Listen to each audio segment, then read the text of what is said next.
Major funding for KPBS Evening Edition has been made possible in part by Bill Howe Family of Companies, providing San Diego with plumbing, heating, and air restoration, flood and remodeling services for over 40 years. Call 1-800-BILL-HOWE or visit billhowe.com. And by the Conrad Prebys Foundation, Darlene Marcos Shiley, and by the following.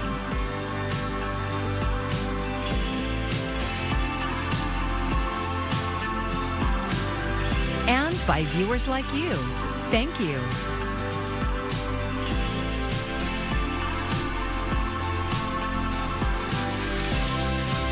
An emergency has been declared in the city and county of San Diego following a torrential downpour. Thank you for joining us. I'm Maya Trabulsi. We begin our storm coverage in southeast San Diego, one of the worst hit areas. KPBS Metro reporter Andrew Bowen spoke with residents who are dealing with the aftermath. This is my little home. This is my safe place, the place that I come and feel the most comfortable and safe and warm. Robert Lopez has lived in this apartment complex on National Avenue for about 7 months. He was working an early shift as a restaurant manager downtown when the downpour started. He came home in the afternoon to this. I feel like I lost everything. It's devastating. The sudden and rapid rainfall overwhelmed San Diego's storm drain system. The apartments here sit right next to Choyas Creek, which quickly became clogged with trash and vegetation washed away from upstream. Lopez has no family in San Diego and is now homeless. I basically just, had a savior, I had an angel with me. Sean, my best friend, if it wasn't for her, I wouldn't have had a place to stay. To put this into perspective, the last storm of this severity was in the 1930s. San Diego Mayor Todd Gloria declared a state of emergency in response to the floods. He said Tuesday there was no way the city could have been fully prepared. Unprecedented event of this nature with no loss of life is a miracle, but it was made possible because of the diligence of a lot of public servants who stepped into the breach and a lot of neighbors who came together to support one another. We need that same kind of can-do spirit over the next number of weeks and months in order to make sure that everyone who's been impacted are able to survive this and hopefully come out of this in a better place. Still, San Diego is well aware of its underfunded storm drain system. A report released just this month found the city would need to raise an additional $1.6 billion in taxes or fees to fund all of its storm drain needs. That's more than the unfunded needs of San Diego's roads, sidewalks, and streetlights combined. Andrew Bowen, KPBS News. The storm continues to impact commuters who rely on the trolley. All 3 lines had reduced service today due to damage. Parts of the Orange Line were out of service downtown and east to Lemon Grove. MTS buses shuttled riders between those stations or used the Blue Line as an alternate route downtown. Riders can check the MTS website for the latest information. The storm didn't just flood San Diego, it also wreaked havoc in Tijuana, which is especially vulnerable to heavy rain. Closed roadways and flooded neighborhoods were the norm. KPBS border reporter Gustavo Solis has this dispatch. Mis queridos tijuanenses, muy buenos días. That is Tijuana Mayor Montserrat Caballero giving us an update on how Tijuana weathered yesterday's storm, telling people not to go outside unless they absolutely have to. Seguimos sugiriéndote que si no tienes que salir. Even regular storms can cause serious flooding damage in Tijuana, and due to the city's crumbling infrastructure, this storm was especially scary. First responders rescued more than 70 people from the flash floods. There were also several road closures, down power lines, and cars being swept away by the strong currents. One of those rescues was caught on video. It shows a firefighter struggling to get out of the strong flash flood, carrying a man on his back. All public schools were closed Monday, but first responders did have to evacuate children from a private school that remained open. None of the children were injured. Tijuana Fire Chief Rafael Carrillo says it's too early to know the full extent of the damage. That's because entire neighborhoods lost powers and road access, leaving them virtually inaccessible to first responders. Hay algunas colonias o algunas calles incomunicadas. As of Tuesday afternoon, there were no reported deaths in Tijuana. Gustavo Solis, KPBS News. The atmospheric river that arrived yesterday created our region's wettest January day on record. Coming up, what forecasters say contributed to the strength of the storm. Well, after an absolute deluge of wet weather again yesterday, we're quieting things down in a big way, though there will be some areas of low clouds for tonight. As we dry things out, temperatures will be settling back down into the upper 40s to the lower 50s. But hey, looks like we might have a little bit of a warming trend on the way. To let you know if any more rain is in the equation, all those details are coming up. And the record rain did not stop the California Faculty Association from going on strike at Cal State campuses yesterday, but almost as soon as it began, it is over. KPBS education reporter MG Perez has details of the tentative agreement reached with the CSU. The spring semester is finally ready to roll here on the campus of San Diego State. Under partly cloudy skies, students return to classes, happy to know the faculty was back on the job. The back and forth with classes being canceled and then not canceled anymore, that was a little bit confusing, but I mean, if the strike served its purpose, then I'm happy for the teachers and just get back to the grind. Monday, it was wet and soggy as members of the California Faculty Association went on strike here at SDSU and Cal State San Marcos, along with the other CSU campuses across the state. They were determined to be seen and heard, led by CFA President and SDSU Professor Charles Toombs. Where our goal is that the CSU will understand how committed faculty are to a fair contract, and that they come back to the table with one. That was Toombs yesterday. Today, in a written statement, he said the collective action of so many lecturers, professors, counselors, librarians, and coaches over these last 8 months forced CSU management to take our demands seriously. This tentative agreement makes major gains for all faculty at the CSU. So here are some of the CFA tentative agreement highlights. A 5% general salary increase for all faculty, retroactive to July 1st of 2023. A 5% general salary increase for all faculty coming on July 1st of 2024. An increase in the salary floor for the lowest paid faculty, and an increase in paid parental leave from 6 weeks to 10 weeks. Today, CSU Chancellor Mildred Garcia also commented on the tentative agreement. In a written statement, she says, in part, I am extremely pleased and deeply appreciative that we have reached common ground with CFA that will end the strike immediately. The agreement enables the CSU to fairly compensate its valued world-class faculty while protecting the university system's long-term financial sustainability. The tentative agreement is just that, tentative, until a majority of CFA members ratify it. That is expected to happen in the next few weeks. MG Perez, KPBS News. Earlier today, just as clouds cleared, Liberty Station held a groundbreaking ceremony to celebrate the new Joan and Irwin Jacobs Performing Arts Center that will be the new home for Signet Theater. KPBS Arts and Culture reporter Beth Accomando has more. I'm here at Liberty Station for the groundbreaking of the new Signet Theater, which will be at the Joan and Irwin Jacobs Performing Arts Center. And I'm here with Sean Murray, the artistic director of Signet Theater. How does it feel to be at the beginning of a new theater for your company? It is a fantastic feeling. And we're proud to reveal that that nickname for this new theater will be called the Joan.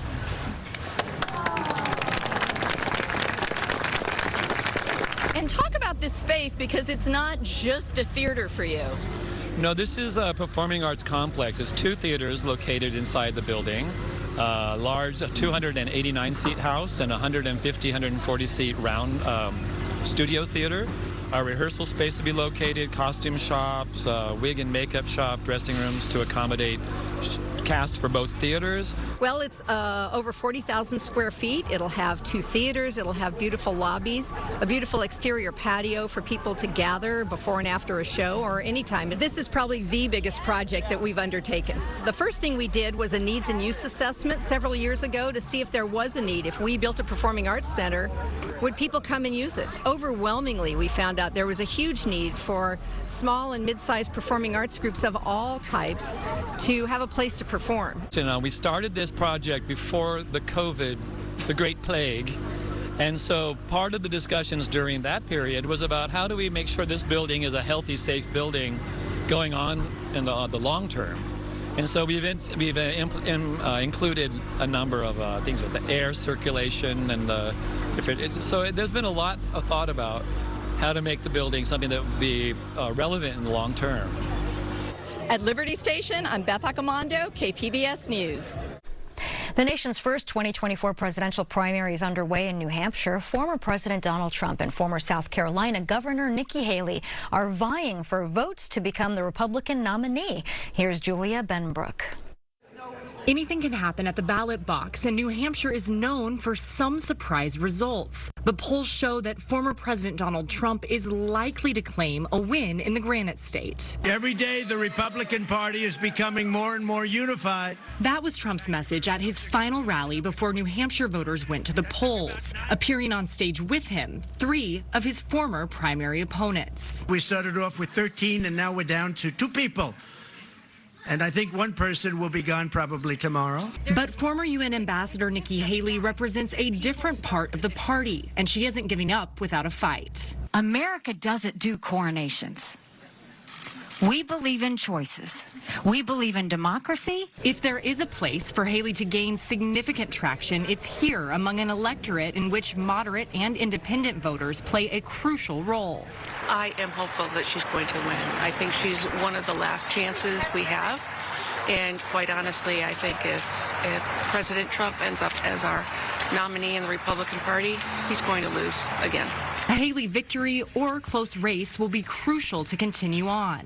But she says she's committed to pushing forward. We're going to go through the tape in South Carolina, and then we're on to Super Tuesday. Reporting in Manchester, I'm Julia Benbrook. And as California's presidential primary draws closer, the San Diego County Registrar is looking for poll workers. There's a particular need for workers who are bilingual in Chinese, Vietnamese, and Filipino languages. Poll workers are paid a $95 daily stipend. Applications are available at sdvote.com, and you must be 18 years old or older, a U.S. citizen, and a registered voter in California to apply. Millions of Americans are dealing with freezing temperatures right now, and they may notice their cars are not performing as well in the cold. That's particularly true for electric vehicles. But there are things that you can do to maximize your EV battery life in the winter weather, and Jen Sullivan explains that. As much of the country battles the bitter cold, electric car owners are facing another problem. Their car's performance drops when the temperatures dip. The driving range isn't as long and the charge isn't as strong. EV batteries just tend to perform a little less. Andrew Garberson works at Recurrent, an electrical vehicle battery research company. He says there are 2 issues that contribute to these problems. 1, the electric car batteries operate on chemical reactions, and when it's cold, those chemical reactions slow down, and that reduces the car's driving range. The second issue is when it's cold, we crank up the heat. In electric cars, though, the heaters run on stored energy, which means less energy for driving long distances. A lot of the reason that an EV will lose range in the winter is because it has to work so hard to keep its driver warm. Tests by the consumer advocacy group Consumer Reports showed that EV driving range dropped by 25% on average in highway cruising in sub-freezing weather when compared to days with warmer temperatures. There is some good news, though. There is no lasting impact on an EV battery from cold weather. So what can you do if you're driving an electric vehicle in these frigid temperatures? AAA has some tips. 1, preheat your car while it's plugged in. That will save energy. 2, use seat warmers to help stay warm. They're more energy efficient and use far less power than your heater. And lastly, make sure you have winter tires to combat the snow. For Consumer Watch, I'm Jen Sullivan.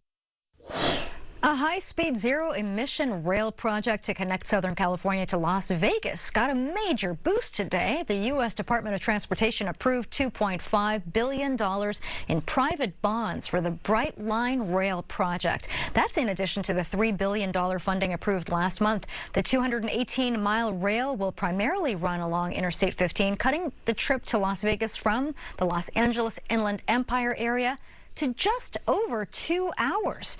It will also connect to San Diego via the Rancho Cucamonga station.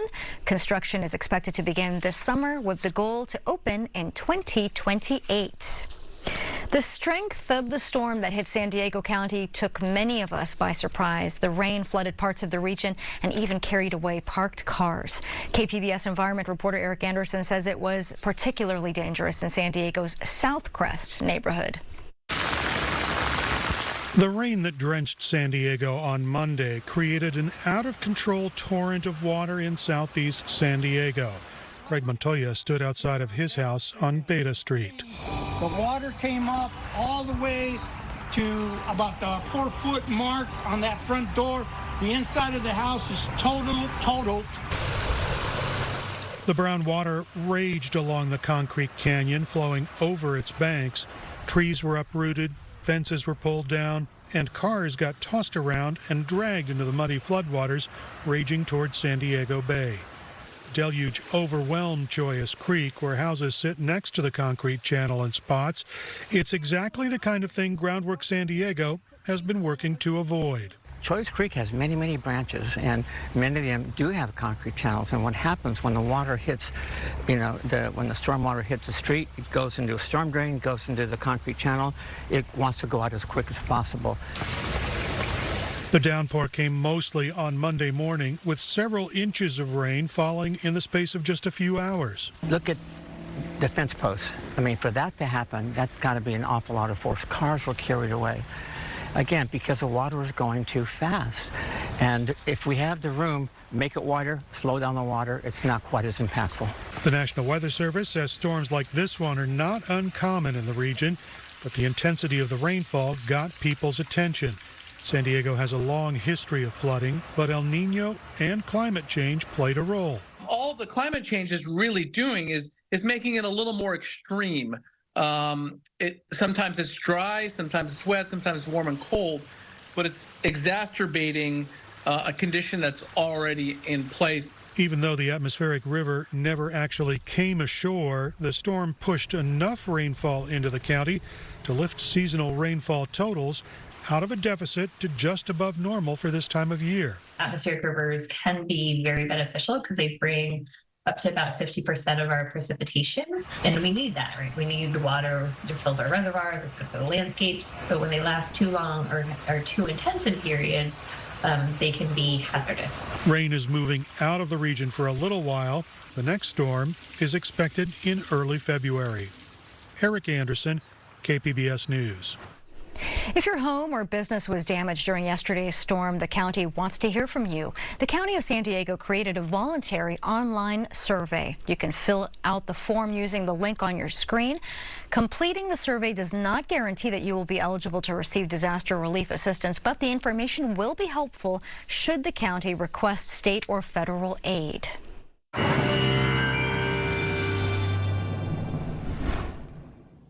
After tons and tons of rain, we are drying things out. We're also going to notice a bit of a warming trend. I wouldn't call it a huge change, but I'll explain the rise in the temperatures coming up. And could we see some changes as we go down into the weekend? Well, we'll let you know more on that coming up. But talk about a lot of rain and all the dangerous flash flooding that resulted. Again, look at the staggering number here. The wettest January day on record.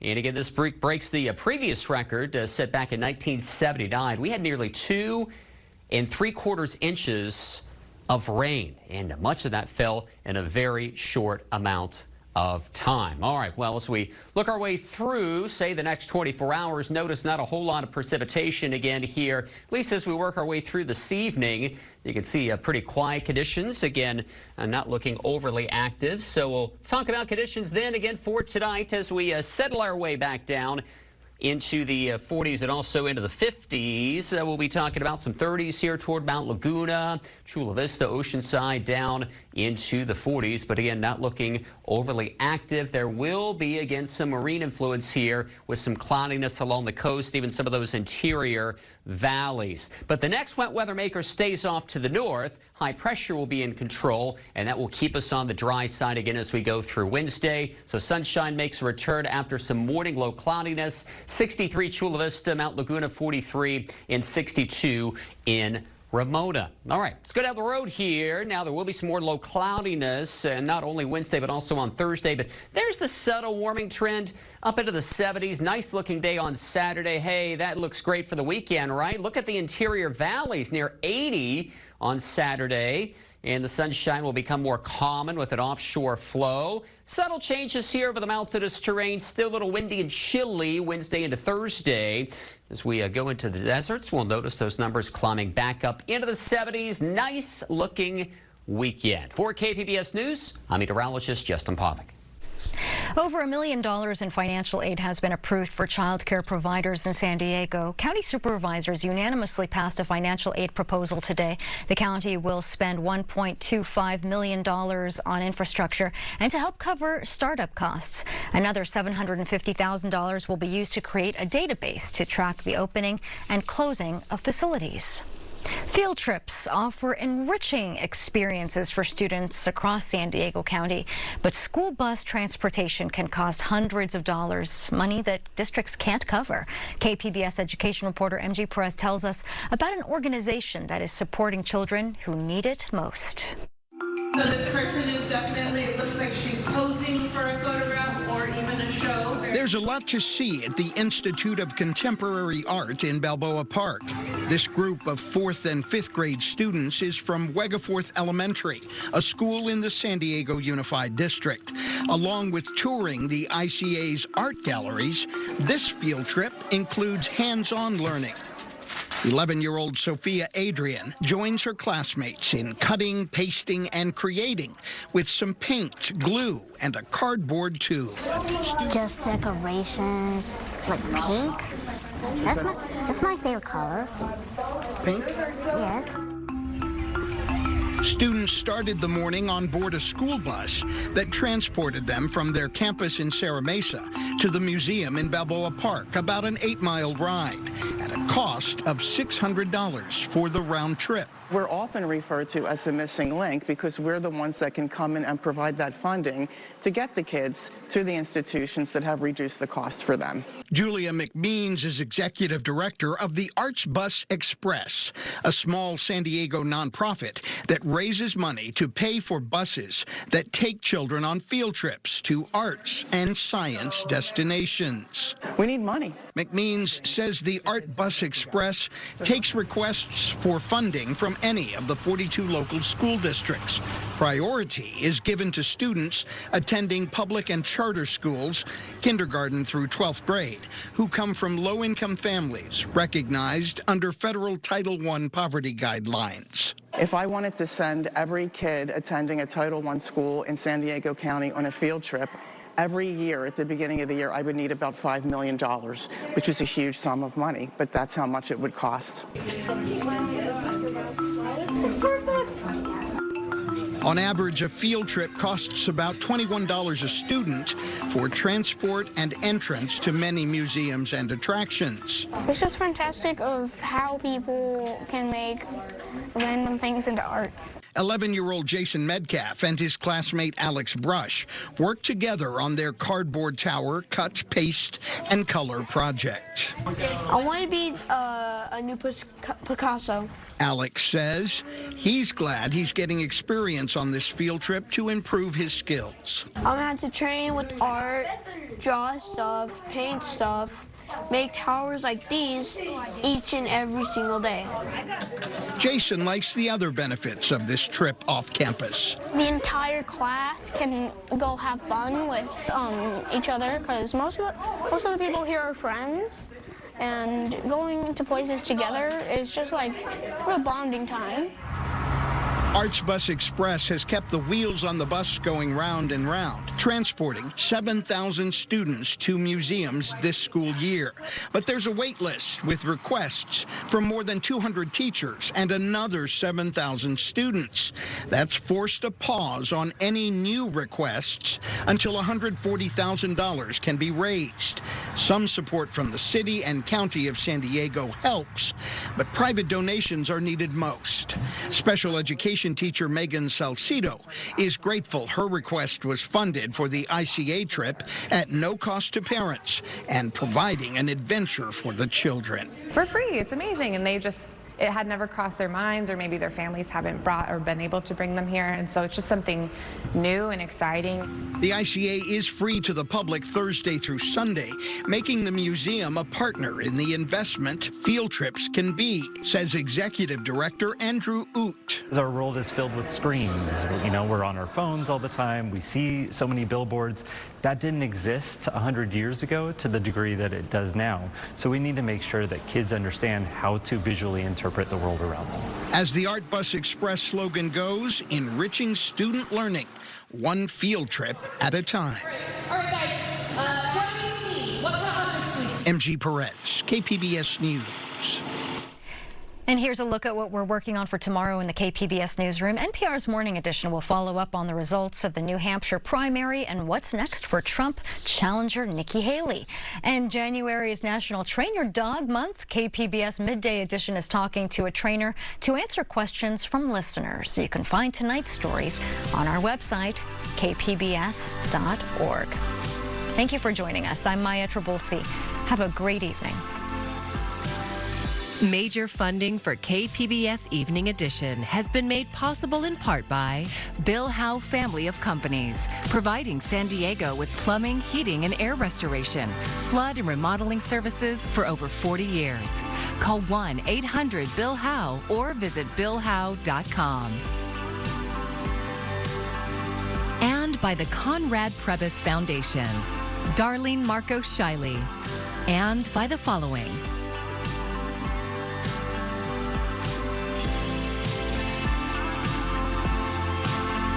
and by viewers like you. Thank you.